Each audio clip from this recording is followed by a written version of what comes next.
Oui, je sais, je suis quelqu'un en manque de confiance et pourtant j'ai organisé un événement en présentiel durant tout un week-end. Et je vais te raconter comment ça s'est passé bien évidemment et quels ont été les bénéfices que j'en ai tirés. Alors bénéfices pas monétaires puisque ça ne coûtait rien, donc ça m'a rien fait gagner comme argent. Et puis c'est pas l'objet de cette vidéo ni de cette chaîne d'ailleurs, mais c'est surtout en termes de bénéfices humains par rapport à moi, par rapport à ma timidité, par rapport à mon manque de confiance. Bonjour, si tu ne me connais pas, si tu arrives totalement par hasard sur cette vidéo, je me présente, je m'appelle Cédric Cornelou et je suis web marketeur pour les gens timides, introvertis ou en manque de confiance. Juste avant de lancer le jingle et de te parler de cet événement que j'ai organisé, je t'invite bien évidemment à liker cette vidéo si ce n'est pas encore fait, à commenter cette vidéo si tu as un retour d'expérience similaire, si tu as un petit coucou à faire, un petit encouragement. Tu as vu que j'ai changé de décoration, de présentation, hein, le fond d'écran c'est plus le même. Voilà, je tourne en intérieur maintenant. À la partager cette vidéo pour la faire connaître sur ton propre réseau. Et puis, si ce n'est pas encore fait, je t'invite à t'abonner à cette chaîne et au moment de t'abonner, clique sur la cloche pour être au courant des prochaines publications. Maintenant, je lance le jingle et je vais te parler de tout ça tout de suite après. C'est parti.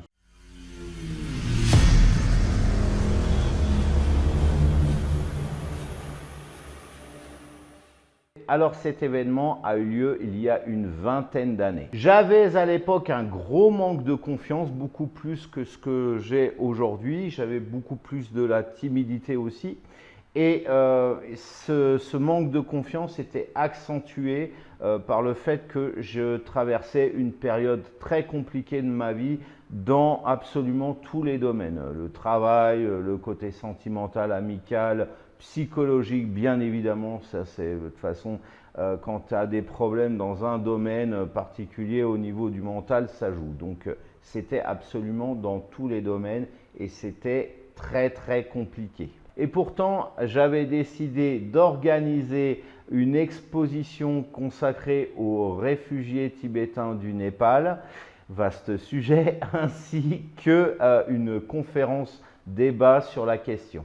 À l'époque, j'étais chercheur en anthropologie, spécialisé sur les cultures himalayennes et plus particulièrement sur la culture tibétaine, sur le peuple tibétain. En discutant avec une personne influente de la municipalité à côté de la ville à côté de laquelle je vivais à cette époque-là, moi j'ai grandi dans un village, un petit village de 500 habitants, donc la ville qui était à côté, ce qui n'est pas une énorme ville d'ailleurs.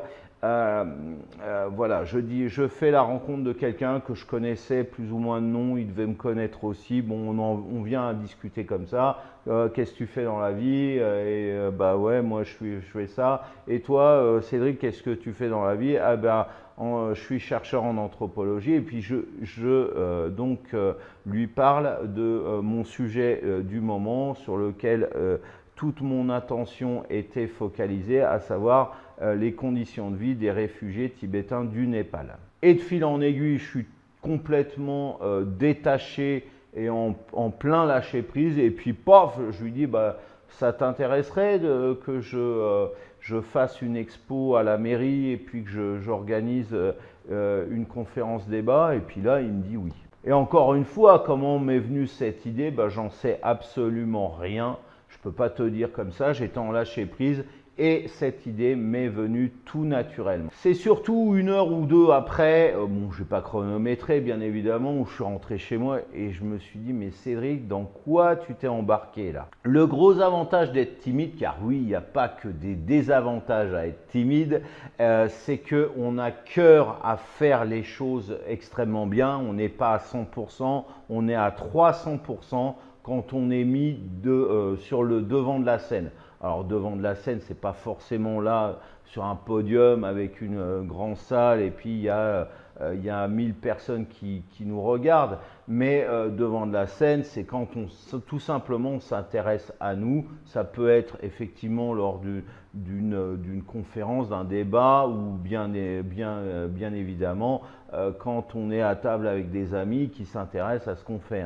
Ça peut être voilà, lors d'une soirée mondaine, on rencontre quelqu'un, ah oui, qu'est-ce que tu fais dans la vie? Voilà, mais on a toujours cœur à faire extrêmement bien les choses. C'est normal car tout simplement on a peur de se planter et c'est d'ailleurs pour cela que on ne se mouille pas autant. Du coup, pendant plusieurs semaines, je crois que ça a duré au moins un mois, je me suis totalement plongé dans l'expo photo que je présentais, ainsi que dans la préparation de cette conférence débat, donc de ma conférence. Ce que j'allais dire, j'ai pas pris de notes, j'ai appris tout mon texte par cœur. Les photos, j'en avais des centaines. À l'époque, c'était même pas numérisé d'ailleurs. On passait juste à la numérisation. Donc voilà, je devais sélectionner toutes les photos que j'avais pris avec mon vieil appareil photo, donc photo argentique.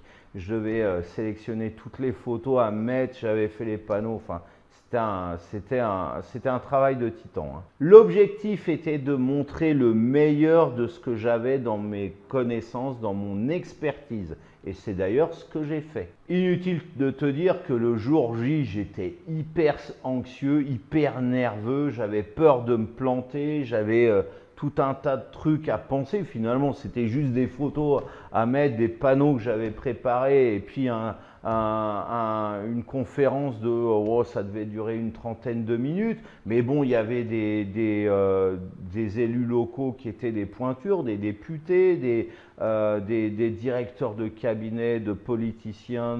Voilà, c'était pas n'importe qui venait. Et franchement, je serrais les fesses.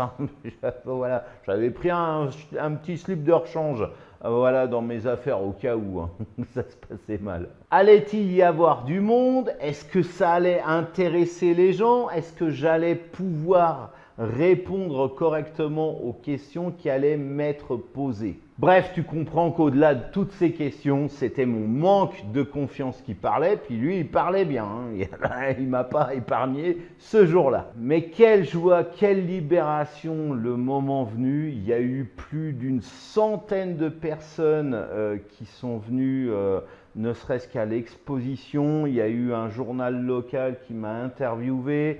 Voilà, et pareil, le soir, il y avait plus d'une cinquantaine de personnes. Voilà, imagine, c'est un samedi soir à 20h30. Et tu te dis, ouais, ben, je vais sortir, je vais aller voir un concert, je vais aller boire un coup. Ben non, non, on va aller voir Cédric qui parle des réfugiés tibétains du Népal. Bon, plus d'une cinquantaine de personnes dans une petite salle communale, dans un patelin qui fait 3000 habitants, bah, je trouve que c'est un super exploit. Beaucoup durant ce week-end ont manifesté leur intérêt. J'ai eu énormément de gens qui m'ont posé des questions. Ah, c'est quoi ça? C'est quoi cet objet que tient cette femme tibétaine dans ses mains en regardant une photo? Ah, dis donc, le Tibet, c'est aussi grand que ça, j'avais pas pensé. Enfin, j'ai eu tout un tas de retours positifs, bien évidemment. On m'a dit, ah, bah, ça serait bien de refaire des choses comme ça, mais bon, on s'est passé comme une étoile filante. Mais j'ai eu énormément de questions, énormément de retours positifs. Ça a été vraiment gratifiant. Alors, le truc au sortir de cet événement que j'ai organisé, bah, j'ai gagné énormément de confiance en moi-même, mais aussi en estime de moi-même. Parce qu'on ne va pas jouer au faux modeste. C'est un sujet pointu que je maîtrisais, que j'avais à cœur de maîtriser. Comme toute personne timide ou en manque de confiance, ce qu'on fait, on a à cœur de le faire, de toute façon. On n'ose pas le partager, mais on fait les choses très très bien, extrêmement bien. On est très pointilleux. Il ne faut pas se mentir là-dessus. Et d'avoir des gens qui réceptionnent de façon aussi positive, bah ouais, oui, oui, je vais pas faire de l'esbrouf non plus, mais j'aime pas non plus faire de la fausse modestie. Eh bien, ce public m'a très très bien accueilli. C'était un public qui n'était pas acquis à la base. J'aurais pu avoir des gens qui m'auraient engueulé en disant, en ne partageant pas mon point de vue politique sur la question, en ne partageant pas mes opinions sur la question tibétaine. Et pourtant, j'ai eu des applaudissements. Enfin bref, quand tu es en manque de confiance, quand tu es timide et que tu as toute une salle qui t'applaudit, quand tu as des journalistes qui viennent, encore une fois, quand tu as des politiciens qui viennent t'écouter, et puis qui reçoivent complètement ton message, eh bien ça fait super chaud au cœur. Alors certes, j'ai pas réitéré cet exploit. Tu me diras, ouais, ça a eu lieu il y a 20 ans, voilà, mais tu aurais pu continuer. Non, parce que j'ai pas eu l'opportunité de le faire. Comme je te disais en début de vidéo, j'étais dans une période compliquée de ma vie, j'étais un tournant. Bon, cette conférence débat était là et cette exposition était là pour boucler la boucle, puisque après je me suis engagé dans, pas l'armée, mais la création de sites internet. Donc j'ai changé, j'ai bifurqué de voie parce que je ne pouvais pas continuer en anthropologie. Voilà, j'ai déménagé, j'ai eu plein de choses qui ont changé, mais bien évidemment, si j'avais continué dans cette voie, effectivement, j'aurais pu continuer à faire ce type d'événement. Mais demain, si tu me dis, Cédric, je t'invite pour aller parler, faire une conférence devant les gens, bah, je te dirais oui, pas de problème. Bon, si c'est sur un sujet, bien évidemment, que je maîtrise. Bon, je le ferai pas sans crainte, bien évidemment, j'aurais très peur, encore une fois, de parler devant un auditorium, mais je le ferai, j'accomplirai la mission sans aucun problème. Ça m'a donné à cette époque-là une bouffée d'oxygène, ça m'a rafraîchi l'esprit, une motivation, ça a boosté ma motivation. À cette époque-là, je traversais une période de chômage. Bon, j'étais toujours chercheur en anthropologie, mais je ne gagnais pas ma vie avec ça. Et puis, ça m'a permis de très rapidement trouver une formation pour faire de la création de sites internet et puis pour changer de plan de carrière. Ça a été vraiment un point de bascule à cette époque-là.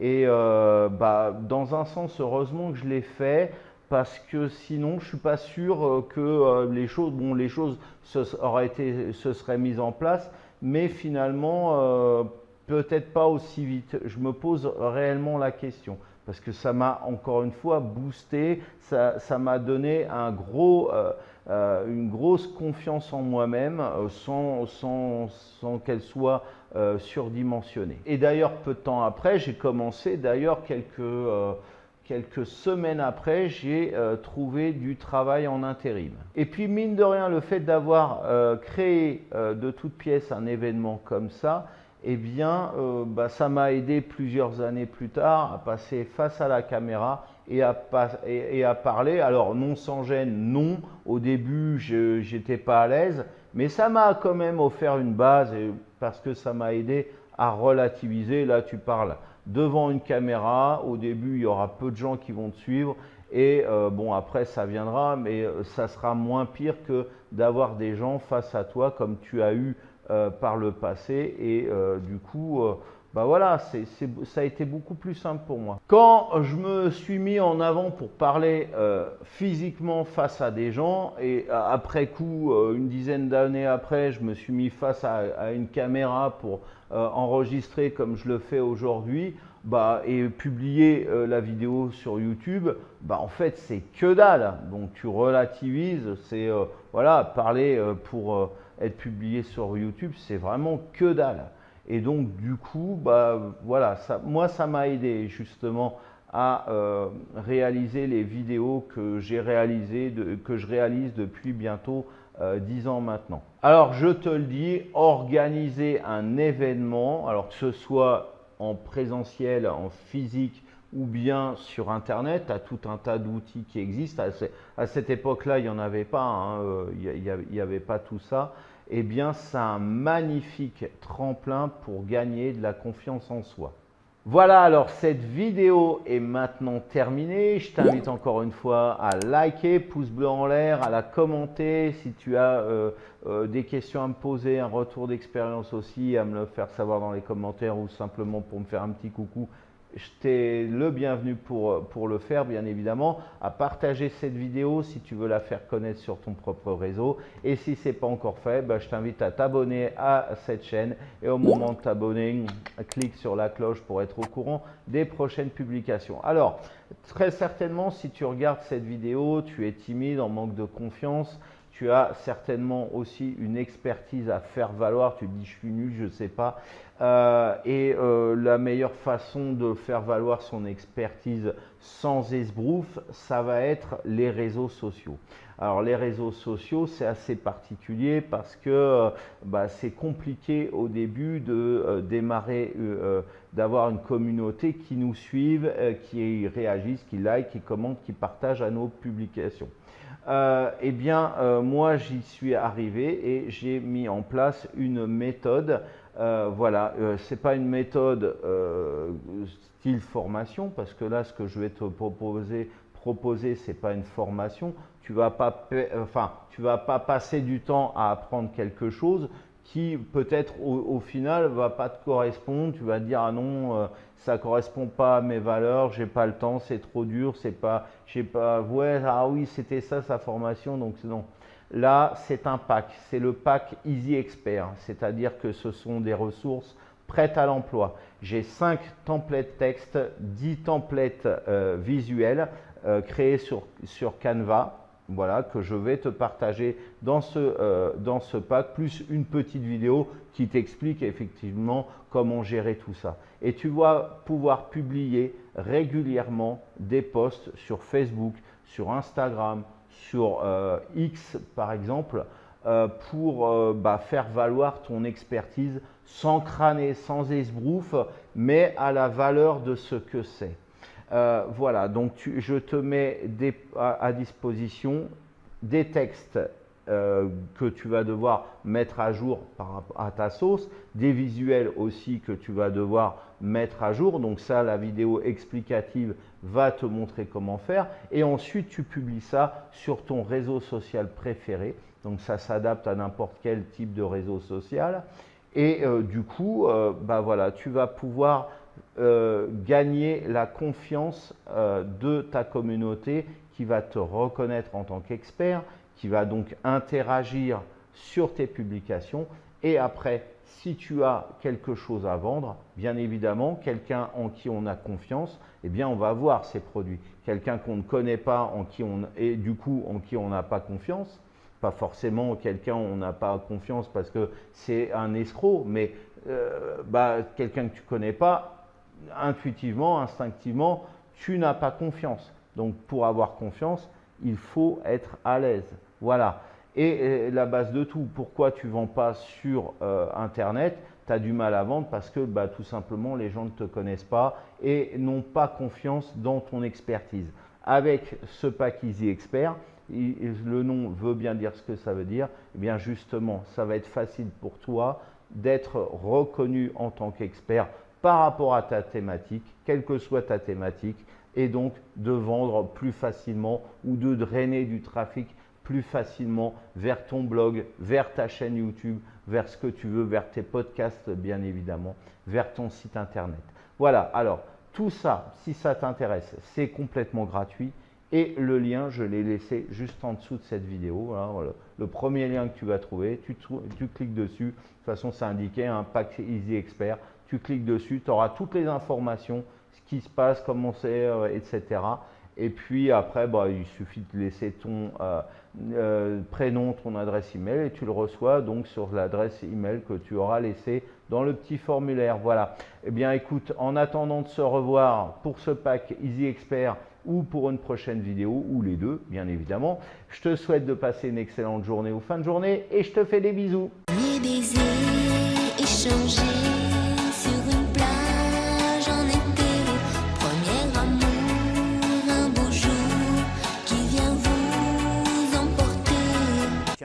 me souviens d'une anecdote d'un camarade, c'était en troisième, et quand la prof d'histoire géo lui a posé une question, avait rougi à l'extrême quand il avait répondu. Il avait la peau plutôt blanche, voilà, bon c'était quelqu'un qui parlait volontiers, il n'y a pas de problème, mais on ne savait pas qu'il était timide comme ça, ni à ce point-là.